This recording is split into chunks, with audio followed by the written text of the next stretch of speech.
Okay, सो ये data हमारे पास है जिसे हमें एनालाइज करना है, और एनालाइज करने के लिए हमारे पास ऑलरेडी कुछ क्वेश्चंस हैं जो हमें सॉल्व करने हैं। पहला क्वेश्चन ये है कि हमें टोटल सैलरी निकालनी है डिपार्टमेंट वाइज। दूसरा क्वेश्चन है टोटल सैलरी निकालनी है डेजिग्नेशन वाइज। थर्ड क्वेश्चन होगा हमें टोटल नंबर ऑफ एम्प्लॉयज निकालने हैं लोकेशन वाइज और उनकी टोटल सैलरी भी निकालनी है। फोर्थ क्वेश्चन है हमें टोटल नंबर ऑफ एम्प्लॉयज निकालने हैं डिपार्टमेंट वाइज और उनकी सैलरी निकालनी है। अगर आप नॉर्मली इन चार क्वेश्चंस को सॉल्व करना चाहते हो तो आपको बहुत ही कॉम्प्लेक्स फॉर्मूले यूज करने पड़ेंगे जिसमें काफी टाइम लगता है। पिवट टेबल के थ्रू आप इजीली ये कर सकते हो। सिर्फ एक बार आपको पिवट टेबल क्रिएट करना है और बाकी काम कॉलम्स को ड्रैग एंड ड्रॉप करके आप इजीली कर सकते हो। So let's dive into it. So pivot table create करने के लिए आप डेटा पर कहीं भी क्लिक कीजिए। यहाँ पे इंसर्ट ऑप्शन दिख रहा है, वहाँ पे आप क्लिक करोगे। यहाँ पे पिवट टेबल का ऑप्शन आ रहा है, इस पर आप क्लिक करोगे तो इस तरह का डायलॉग बॉक्स ओपन हो जाएगा जिसमें रेंज ऑटोमेटिकली सिलेक्टेड होगी।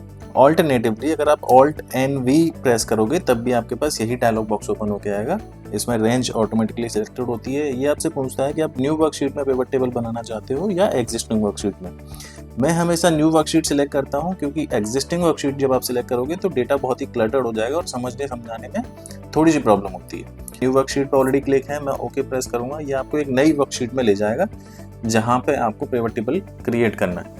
अब आप साइड में देखोगे पिवट टेबल फील्ड दी हुई है। जितने भी हेडर हमारे पास शीट 1 में थे वो सारे यहाँ पे अवेलेबल हैं जिनको हमें ड्रैग एंड ड्रॉप करके यहाँ पे फिल्टर्स, कॉलम और रोज, वैल्यूज, ये सब जो ऑप्शन है यहाँ पे ले जाना है डेटा को एनालाइज करने के लिए। सबसे पहला क्वेश्चन जो हमें सॉल्व करना है वो है डिपार्टमेंट वाइज टोटल सैलरी हमें निकालनी है। तो यहाँ पे आप देखोगे डिपार्टमेंट का कॉलम दिया हुआ है, इसको ड्रैग करके हम ले जाएंगे रोज में और सैलरी को हम ले जाएंगे वैल्यूज में। आप देखोगे ऑटोमेटिकली ये सम करके दे देता है वैल्यूज का। अब यहाँ पे आप देखोगे टोटल सैलरी आपको दिख रही है जो कंपनी पे कर रही है एम्प्लॉइज को। फाइनेंस, एचआर, ये सब डिपार्टमेंट दिए हुए हैं। डिपार्टमेंट वाइज टोटल सैलरी भी आपके पास आ रही है। अब अगला क्वेश्चन हम सॉल्व करते हैं। डिपार्टमेंट वाइज टोटल एम्प्लॉइज हमें निकालने हैं और उनकी सैलरी निकालनी है। डिपार्टमेंट यहाँ पे ऑलरेडी है, सैलरी भी यहाँ पे ऑलरेडी अवेलेबल है। अब हम एम्प्लॉय आईडी जो है उसको ट्रैक करके ले जाएंगे वैल्यूज वाले कॉलम में और सैलरी के ऊपर उसे प्लेस कर देंगे। यहाँ पे आप देखोगे एम्प्लॉय जितने भी हैं उनका काउंट यहाँ पे आ गया और उनकी सैलरी आ गई है डिपार्टमेंट वाइज।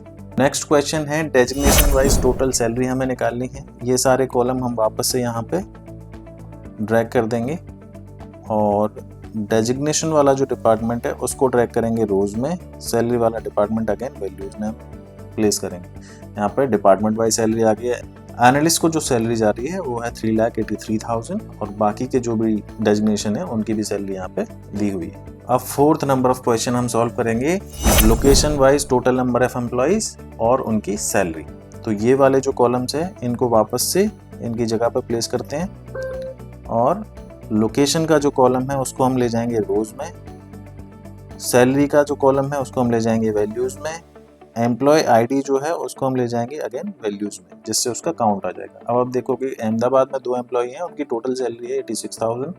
बेंगलोर में 3 हैं, उनकी टोटल सैलरी है 1,91,000। इस तरह से पिवट टेबल के थ्रू आप इजीली डेटा को एनालाइज कर सकती हैं। आपको डिफरेंट कॉम्प्लेक्स फॉर्मूले जो हैं एक्सेल में वो यूज नहीं करने पड़ेंगे। कम समय में एक परफेक्ट रिपोर्ट आप तैयार कर पाओगे। अब हम देखेंगे फिल्टर जो यहाँ पे लिखा हुआ है और कॉलम, इनका यूज कैसे करते हैं पिवट टेबल में।